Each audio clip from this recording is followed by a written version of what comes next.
Dear students, welcome to EPG Pathshala. I am Professor Korada Subramaniam from University of Hyderabad. Today we are going to discuss a paper on Vedic, epic and Puranic culture of India. The module in this session will be overview of Vedas. So, actually in our Indian culture, there are 14 or 18 Vidyasthanams, abodes of knowledge. Veda means a mass of knowledge.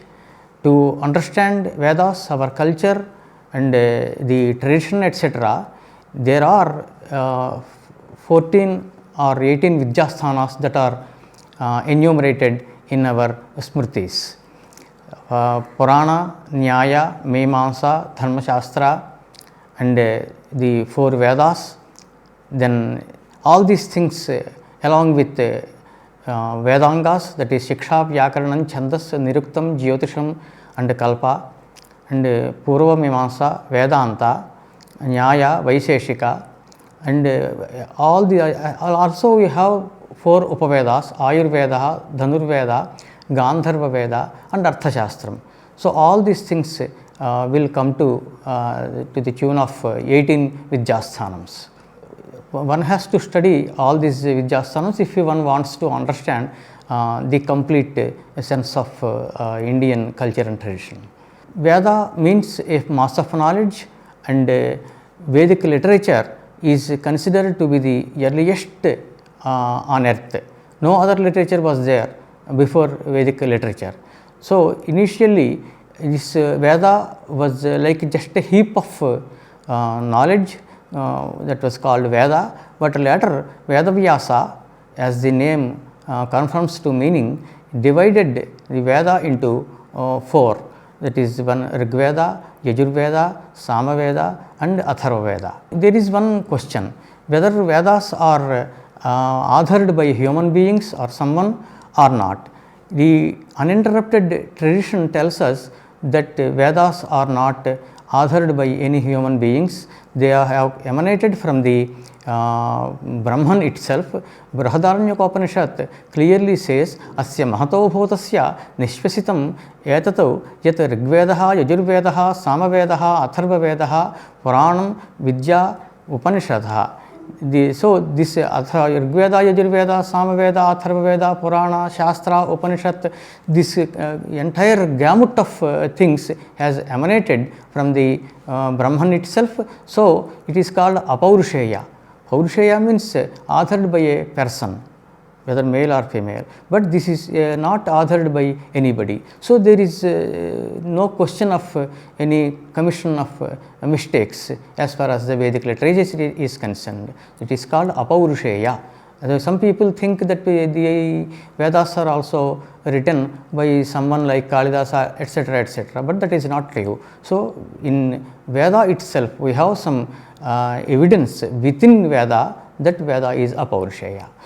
And it is also called Nishvasitam. Nishvasitam means exhalation of Paramatma.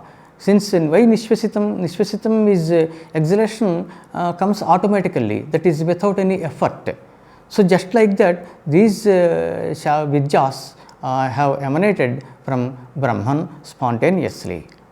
So, Paramatma or Parabrahman or Brahman and all these words mean the same. This also not only in Veda, but also in Vyakaranam, Mimamsa and Vedanta, this aspect is clearly mentioned and substantiated with proofs.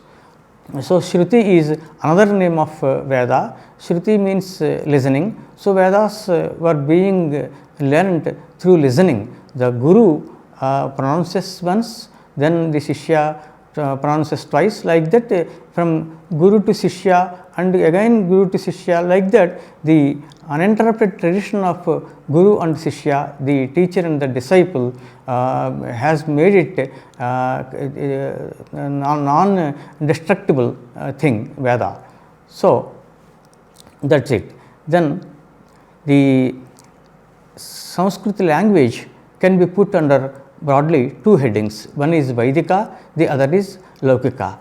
So, what is the difference? In Sanskrit language per se, there is swara or accent. There is no any rule which is said by Panini or someone that swara is applicable only to Vedic literature and not Laukika literature. Laukika literature means the Shastras, Puranas, Kavyas, Natakas and the spoken language, that was Sanskrit.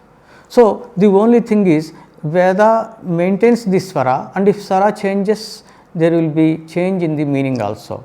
So, swara is very important in Vedic literature, whereas in Laukika Shabdas, swara is not given much importance, it is neglected actually. So, swara prakriya, swara plays an important role in Vedic literature, and there is some bifurcation, specifically swara is stated in Shiksha, Udatta, Anudatta, Swarita, etc. So, according to that, Bhadram Karne Vishrunuyama Devaha, Bhadram Vashyema Akshabhiryajatraha, Sthirairangai Estuštuvagam Sastanuhe, Vyashema Devahitan Yadayuhu, Swastina Indro Vardhashravaha, Swastina Posha Vishwavedaha, Swastina Starkshyo Arishtanemihi. Like that, Vaidika Shabdas are to be pronounced carefully with swara that is learnt through listening from a guru. So, pronunciation. So, reading through books and learning Vedas is not permissible, it is not accepted. The other aspect is dichotomy of Vedas. Dichotomy of Vedas in the sense, Veda can be put under two headings. One is the Mantra Brahmana Bhaga and the other is Upanishad Bhaga. The Mantra Brahmana Bhaga is useful for yagas, that is certain karmas, sacrifices that are clearly mentioned in Vedas along with the procedure, and the other is Upanishad Bhaga. The first part, Mantra Brahmana Bhaga, is useful for dharma or karma, and if you perform some karma, you have to face this result of the karma, whether good or bad. And suppose somebody performs yaga, then he will go to Swarga, heaven, then he would return after enjoying for some time. Whereas Upanishad Bhaga deals with Jnanam. There are two portions, one is karma, the other is Jnanam. Mantra Brahmana Bhaga deals with karma, whereas Upanishad Bhaga deals with Jnanam. Jnanam is most useful in attaining moksha. Even if one goes by Bhakti Marga or Karma Marga, eventually he has to go to Jnanam, achieve Jnanam, and then only he will get moksha. So, Vedic literature is divided into two dichotomy, that is Mantra Brahmana Bhaga and Upanishad Bhaga. The former deals with karma, whereas the latter deals with Jnanam. Then classification of Vedas we have to discuss, how Vedas are classified. Then the another kind of classification this is, that is Mantra Bhaga, Brahmana Bhaga, Aranyaka Bhaga and Upanishad Bhaga. The main portion of Veda is called Samhita, and then the Samhitas are useful, Samhitas are mantras that are useful in pronouncing during the performance of rites or yagas. The second part, Brahmanas, would explain the procedure of performing the yagas, etc., how to perform, that is called Itikattavyata. The third part is called Aranyakas. Aranyakas literally means that are to be recited in Aranya, that is forest. That means during Vanaprastha we are going to discuss ashramas. Then Vanaprastha one has to recite certain portions of Vedas that are called Aranyakas. And the last part is Upanishads. Mostly those who wish to attain moksha after this birth, they prefer and they should understand what Upanishads are, what are their findings, what are the actual things that are discussed in that, Jivatma, Paramatma, etc., and Avidya, Maya. There are so many aspects of Upanishads. So, this is another kind of classification of Vedic literature. Then the Brahmanas actually comment on mantras, that means for which mantra what is the procedure, where which mantra has to be pronounced, etc. Above portions are to be learnt during Brahmacharyam and Garhasthyam. That means during celibacy and the household life, people deal with Brahmanas and mantras and brahmanas. The Aranyaka portion, which should be recited in a forest, as the name suggests, is useful for persons of Vanaprastha. Upanishads are useful for those who want to prefer samnyasa rather than other kind of life, and a sannyasa has to give up the kamya karmas, that means any kind of karmas rights with desires such as marriage or any kind of other things, other small yagas, but have to perform the nitya karmas like sandhyavandanam, agnihotram, and naimitika karmas also, like the performance of death ceremony, etc. So, one may directly go to samnyasa from brahmacharya. There is no any rule or condition that one should get married. That is clearly stated in Vedas. So, branches of Vedas are, we have already discussed. This is Rigveda and Yajurveda. Yajurveda is divided into two, so due to some technical reasons, Krishna Yajurveda and Shukla Yajurveda. The third one is Samveda and fourth one is Atharvaveda. If you take the total things, then it will come to 5. So, Krishna Yajurveda, it is called Krishna because the mantra bhaga, brahmana bhaga, etc. are not clearly demarcated. It is very difficult to find out as to which portion falls under mantra bhaga and which portion under brahmana bhaga. Whereas in Shukla Yajurveda, clarity is there. Clarity means which is mantra, which is brahmana, etc., etc. It is clearly mentioned. So, Yajnavalkya Maharshi was the originator or the propagator of Shukla Yajurveda. So, these are the branches of Vedas. Then the Vedic literature is too vast. In total, there are 1130 branches of Veda. Only 12 branches are available today. So, Rigveda has got 21 branches. Patanjali in Mahabhashyam clearly explains that the so-and-so Veda has got so many shakhas.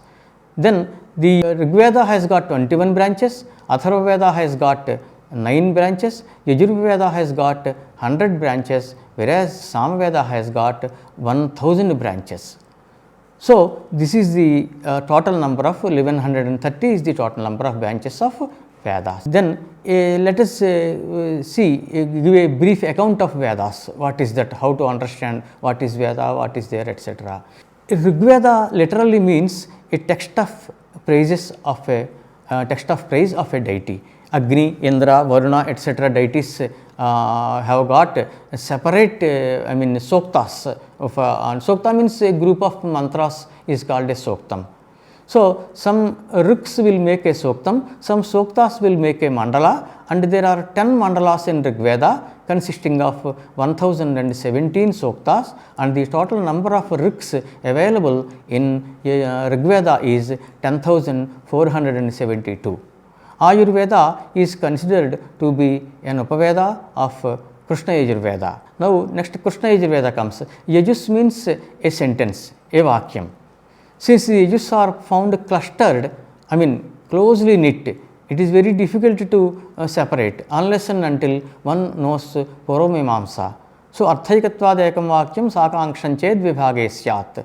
In one chapter called Yajus Parimanadhikarana, Jaimini Maharshi clearly says that as long as a group of words denote a single unitary meaning, that particular group of words is called a vakyam. The same is Yajus. So, then depending on that rule or niyama, one has to split the samhita or clusters of mantras as separate single mantras. Then the sentences are to be divided with the help of Purvamimamsa. In Krishna Yajus Samhita, all the 3 kinds of texts, mantra, Athavada and Brahmana parts are there. Here we have to explain what is mantra. Is Mananat Trayate iti mantraha. While performing some rite, for example, any yaga or any kind of vivaha or any kind of rite that is ordained by Veda, one has to think about the meaning and one has to recite that particular mantra. Then in Yajurveda, not only the mantras, there are other kinds of sentences also. Some sentences of commendation, some sentences of condemnation, which are called Stutyarthavada and Nindarthavada are there. how to actually interpret these kind of sentences of commendation and condemnation was a point of discussion in Purvamimamsa. Then Jaimini says, Vidhinat Ekavakyatvat Stutyarthena Vidhinam Syuh. In the world, if you take any literature, there are only two kinds of sentences: Vidhi, which says you do this, and Nishedha, which says don't do this. So, the sentences of commendation have to be construed with the Vidhivakyas or the sentences of injunction, and whereas the sentences of condemnation or Nandarthavada have to be construed along with the Nishedhavakyas or sentences of censure. So, this is the procedure to interpret the Vedic sentences. So, since these parts as has already been explained, since these mantras, arthavadas and brahmana which explain the procedure are clustered, they are amalgamated, very difficult to separate. Therefore, it is called Krishna Yajurveda, or Krishna means black, literally speaking. So, in Krishna Yajurveda there are some ruks which are supplied by Rigveda. Some ruks you find in Yajurveda also. The procedural details of yagas, Ashwamedha yaga or Jyotishtoma yaga, Darshapurnamasa yaga, etc. Are explained clearly in this Krishna Yajurveda, are called Taittiriya Samhita. Tittiri Maharshi was the propagator. So he is called Taittiriya Samhita. Then Dhanurveda is considered as an Upaveda of Krishna Yajurveda. Then Shukla Yajurveda. Shukla means white. So there is clarity as to which part of the Veda is mantra and which part is Brahmana, etc., etc. Therefore, it is given this name. In the Samhita, there are mantras and arthavadas. Since the concepts are clear, the term Shukla is preferred. Yajnavalkya was a disciple of Vaishampayana and learnt Yajurveda. There is a small story. There was some clash between them, and Yajnavalkya returned the Veda to his guru, worshipped Aditya, got the Vidya, and the same is called Shukla Yajurveda. So that's why he propagated, Yajnavalkya propagated the Veda. Other sages, following the order of Guru in the form of Tittiri birds, took the Vidya returned by Yajnavalkya, and therefore it is called Taittiriya Samhita or Krishna Yajurveda. Shukla Yajurveda has got two versions called Madhyandina Patha and Kanva Patha, but without much difference. And Dhanurveda is an Upaveda of Shukla Yajurveda. Next comes Samaveda. The Samaveda is not actually much different from Rigveda. The same ruks are taken in Samaveda, and 75 more are there, and Sangeetam or music is added to these ruk mantras, ring mantras. Therefore, it is called Sama. Sama literally means to sing. So, and most of the mantras are borrowed from 8th and 9th mandalas of Rigveda. By and large, if the ruks are assigned some music, they will become Sama. Sama Samhita is divided into two parts, Purvachikam and Uttarachikam. A group of ruks is called Archikam. And there are 6 Prapathakas in Purvachika, whereas Uttarachika has got 9 Prapathakas. Prapathakas means a group of mantras. Gandharva Veda is an Upanishad of Sama Samhita. That means the Sangeetam or music had for the first time emanated from Sama Veda. Then Atharva Veda. Atharva Samhita is divided into 20 kandas. There are 736 suktas and 5918 mantras in the Samhita. It is called Shaunaka Shakha because all the shakhas are not available. 1200 mantras of this Samhita are borrowed from Rigveda only. In this Samhita, we come across a blend of prose and poetry. Sometimes you will come across prose also, not only poetry. Atharva is the name of a rishi. Since Atharva, the rishi, had propagated this Shakha, Veda, it is called Atharva Veda. Arthaveda or Arthashastra or polity is an Upaveda of Atharva Veda. Then some general points about this module. This is Rigveda is nothing but hymns of praise, and Samveda is just Rigveda itself as melodies it is taken. Yajurveda is sacrificial mantras and procedure. Atharvaveda is different kinds of mantras. So, Trayi is another term that is often used to refer to Rigveda, Yajurveda and Samveda. Trayi means a trio, a group of 3. In a yaga, Rigveda is represented by Hota. There will be 4 Riks, priests in a yaga. So Rigveda is represented by Hota, Samaveda is represented by Udgata, and Yajurveda by Adharyu, and Atharvaveda by Brahma. In fact, Brahma, being the supervisor of yaga, should know all the 4 Vedas. Sarvair Brahma, that is there in Veda. Therefore, he is supposed to know all the 4 Vedas. First 3 Vedas produce only half of the yaga, that is in the form of speech, Vagrupa, whereas the rest in the form of mind or Manorupa is Atharva Veda, because Sharira and Manas, body and mind. So, the Vagrupa is taken to Rigveda, Yajurveda and Samveda, whereas the Manorupa or the form of mind of yaga is taken by Atharva Veda. So, another thing is, there is one Suktam called Purusha Suktam, and that is available in all 5 Vedas, Rigveda, Krishna Yajurveda, Shukla Yajurveda, Samaveda and Atharva Veda. Richasama nijagnire chandagam sijagnire tasmat yajustasmat ajayata. This is clearly stated. That means all the 4 Vedas were available at a single point of time. So, some people may say that was the time of Rigveda, that was the time of Yajurveda. That is not to be trusted in light of the evidence we have got in Purusha Suktam, which is there in all Vedas. So, there are certain branches of Vedas named after rishis. So, for example, Kathaka, Kalapaka, Vasishtha, etc., etc. That means these are names of rishis. So, looking at these names, some scholars got confused and said these rishis had authored these Vedas or Shakhas. But the fact is that they were the propagators or the specialists of these mantras, and therefore they are called mantra drashtaraha or mantra krataha, etc. These things are discussed in Mimamsa and Vyakaranam also. So, as already stated, Vedas are Apaurushaya and Brahman only they emanated. There will not be Pralaya according to Mimamsakas, but according to Vedanta, at the end of every Pralaya, the Vedas also will disappear. Then after the new creation has started, the rishis perform tapas, an ascetic life, and perceive the mantras. Therefore, the same are named after them, Vasishtham, Sama, etc. We came across dozens of such rishis across all the Veda Shakhas. The mantras in Samhitas are assigned to different deities such as Agni, Indra, Vishnu, Rudra, Varuna, Surya, Vayu, Soma, Brahaspati, Prithvi, Gayatri, etc. The origins of Vedangas, Shiksha, Vyakaranam, Chandas, Niruktam, etc. and Darshanas such as Purvottara, Mimamsa, Nyaya, Vaisheshika and Yoga Sankhya are there in Vedas. Origins of Upavedas are also available in Vedas only. It is already touched. Shruti, Anushrava, Trayi, Amnaya, Samamnaya, Chandas, Swadhyaya, Agama and Nigama are the synonyms of Veda. Charanam is the name of Vedic text before it was divided into branches. Pratishakhya is the name of Vedic grammar, and there are 5 Pratishakhya's for 5 Vedas. Brihadevata is a treatise that explains the details of each mantra, and presently it is available for Rigveda only.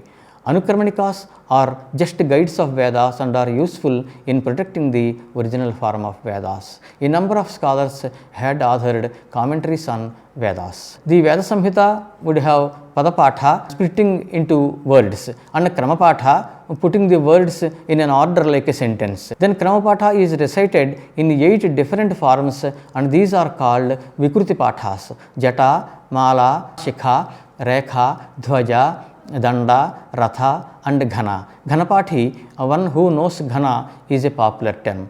All the above stated 11 formations including Samhita are Paurushaya. These 10 are Paurushaya. Samhita is Apaurushaya. So, that means artificial. Paurushaya means made by human beings, artificial or man-made, unlike the Samhita which is Apaurushaya. Pratishakyas are the works that deal with the grammars of each Veda. One has to take the help of Vedangas and Darshanas to understand the Vedic literature. If one wants to interpret any Vedic sentence or any kind of Upanishadic sentence, one should have the knowledge of Padavakya Pramana Shastras, that is Vyakaranam, Mimamsa, Nyaya Vaisheshika and also Vedanta. Unless and until one learns the Vedangas and Darshanas, he cannot interpret the Vedic literature. So, finally, this is what we have had a view of Vedas, how it is divided. It was not written or authored by any person, and then Vedavyasa was the person who, as the name suggests, the Vedic literature into 4, and then out of 1130 branches, 12 or 13 are available, and at the end the Vedas, and during Pralaya, the Vedas will disappear, but the rishis will again perform tapas and hear the mantras and propagate into the world, and the mantras, Vedic texts are perceived by rishis. Samveda is a musical form of Rigveda, and the mantra Brahmana parts deal with karma, whereas Upanishad deal with jnana. Let us conclude the module. The Vedic literature that is there in Indian subcontinent since time immemorial, we do not know when it has come, because it repeats every pralaya. So, the Vedic literature is there, which is nothing but a mass of knowledge, and when it was just like a heap before Vedavyasa ventured on the task of dividing them into 4. So, among 4 Vedas, there is Rig Veda and Yajurveda, Samaveda and Atharva Veda. And Yajurveda is again divided into 2. One is Krishna Yajurveda, the black Yajurveda, and the other is Shukla Yajurveda. So, why is it called Krishna Yajurveda? Black means because the 2 main portions or things of Veda, that is Mantra Bhaga and Brahmana Bhaga, are difficult to separate. You cannot distinguish so easily in Krishna Yajurveda. Therefore, it is called Krishna Yajurveda. Whereas in Shukla Yajurveda, which was propagated by Yajnavalkya, is very clear. There will be clarity as to which is the Mantra Bhaga and which is Brahmana Bhaga. And most of the people, especially some scholars from Western world, had said that Vedas were also authored by some people, otherwise how will they come? It goes against our culture. We believe in the existence of Brahman, that is the very cause of the entire world, and which it itself changes into so many things. Anything you take in the world, that is nothing but another form of Brahman. While changing also, it can retain its original form. That is called Brahman. So, these Vedas had emanated from the just like an exhalation or Nishvasa. Nishvasa, exhalation comes automatically. Even during sleep, you exhale. That means there without any single effort, the Vedas had emanated from Brahman. Therefore, they are called Apaurushaya. Purusha means person. Paurushaya is the one which has come out of any person, that means written by any person, whereas Apaurushaya means it was not authored or written by any person, but emanated from Brahman. That is our strong belief, and this is also clearly stated in Brihadaranyaka Asya Mahado Bhotasya Nishvasitam Yat Rigvedaha, etc. And the Vedas actually are the very origin of the later Vidyasthanams. Among the 14 or 18 Vidyasthanams, the Vedas are considered to be on the top. And the seeds of all these Vidyas, whether it is Shiksha, Vyakaranam, Chandas, Niruktam, Jyotisham and Kalpa, these are called Vedangas. Vedanga literally means limbs of Veda. That means if you take Veda as a person, Purusha, then these Vedangas, 6 Vedangas represent different parts of Veda Purusha, different limbs of Veda Purusha, his body. Then there are darshanas to help to understand these things. There is Purvamimamsa, this here Purva means earlier part of Veda that deals with the earlier parts of Veda, that is Mantra Brahmana Bhaga. So, it is called Purvamimamsa, that means it deals with the Yajna, Yaga, etc., also called Karma Mimamsa, because karma is important as far as the Mantra Brahmana Bhaga or the first portion of Vedas is concerned. There is another darshana called Vedanta, which Veda Anta, end of Vedas, that means Upanishads. Upanishads are generally at the end, and Aranyakas are put under Upanishads only. So, these Upanishads are useful. Upanishad is sitting close by, or whatever it may be, the total purport of the Vedic literature. Even through karma, one has to attain jnana, then only one would gain moksha. Because dharma, artha, kama, moksha, we are going to discuss in another module. The four pillars of Indian philosophy or Indian tradition are there, and finally one has to try to attain moksha. So, Vedanta Darshanam, which is useful in interpreting the Upanishadic sentences, and then one will get jnanam. Nyaya and Vaisheshika, mostly called logic. The systems of logic, they deal with pramanas, pratyaksha, anumana, shabda, upamana, etc., and how to actually get out the whether something is authoritative or not, how to decide. That point is discussed. Also other issues are there in Nyaya Vaisheshika. Yoga and Sankhya. Yoga is Ashtanga Yoga, Yama Niyamasana, Pranayama, Pratyahara, Dharana, Dhyana, Samadhaya. 8 angas will be there. Through that one can get cleansing the mind. Yoga is Chittavritti Nirodha. One, if you want to arrest the behavior of the mind, you require Yoga Abhyasa. Yoga means Chittavritti, the behavior of mind, Nirodha, arresting it. That is called yoga. And Sankhya also deals with, Sankhya means jnanam. One can attain jnanam of the srishti of all the panchabhutas, indriyas, buddhi, ahankara, purusha, etc. 2 things mainly are taken, prakriti and purusha, and Sankhya Darshanam deals from that point of view. It is also there in Upanishads. So, all these things will, conglomeration of all these things will be called Veda. Therefore, one has to study all these 14 Vidyasthanams or 18. 4 more, that is the Upavedas like Ayurveda, Dhanurveda, etc. are also added, and 18 Vedas are there.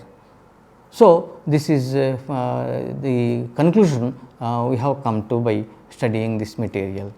Thank you very much.